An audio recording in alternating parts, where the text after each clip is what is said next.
পাচ্ছেন আপনারা? আলহামদুলিল্লাহ।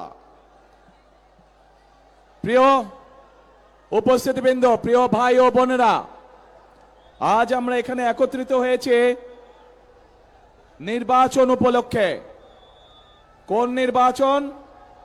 আগামী 12 তারিখে বাংলাদেশে একটি জাতীয় নির্বাচন অনুষ্ঠিত হতে যাচ্ছে।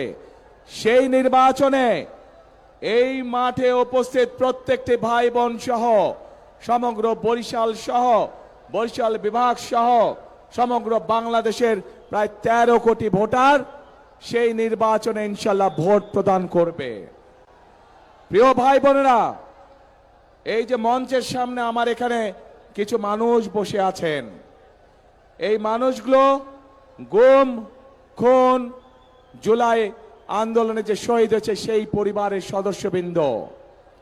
এই যে পরিবারগুলো বসে আছে, তাদের যেই স্বজনেরা, যেই প্রিয়জনেরা আজ গুমের শিকার, খুনের শিকার হয়েছে, জুলাই আন্দোলনে অত্যাচারে নির্যাতিত বা শহীদ হয়েছে, সেই মানুষগুলোর কি প্রত্যাশা ছিল?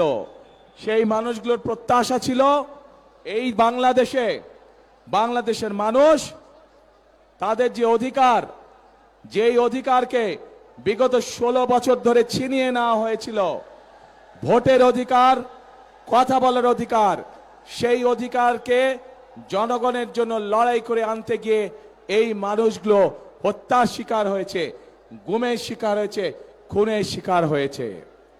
প্রিয় ভাই বোনেরা, বিগত 15 বছর আমরা দেখেছি যে জনগণের ভোট নিয়ে কিভাবে নিশিরাতের ভোট অনুষ্ঠিত হয়েছে।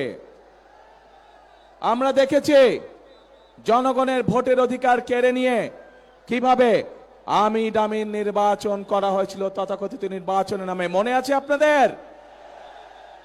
কিন্তু প্রিয় ভাই বোনেরা, গত 24 সালের ছাত্র জনতার আন্দোলনের মুখে সেই আমির দামি নির্বাচনের মালিক যারা, নিশিরাতের নির্বাচনের মালিক যারা, তারা জনগণের প্রতিরোধের মুখে এই বাংলাদেশ ছেড়ে পালিয়ে যেতে বাধ্য হয়েছে।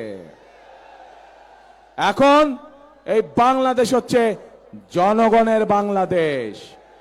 এখন এই বাংলাদেশ চলবে জনগণের রায়ের ভিত্তিতে, এবং এই জন্যই বাংলাদেশের মানুষ আগামী 12 তারিখে তাদের পছন্দসই প্রতিনিধি নির্বাচন করবে, যারা জনগণের ইচ্ছা মতন জনগণের কাছে জবাবদিহি করার মাধ্যমে ইনশাল্লাহ আগামী দিন দেশ পরিচালনা করবে। কিন্তু প্রিয় ভাই বোনেরা,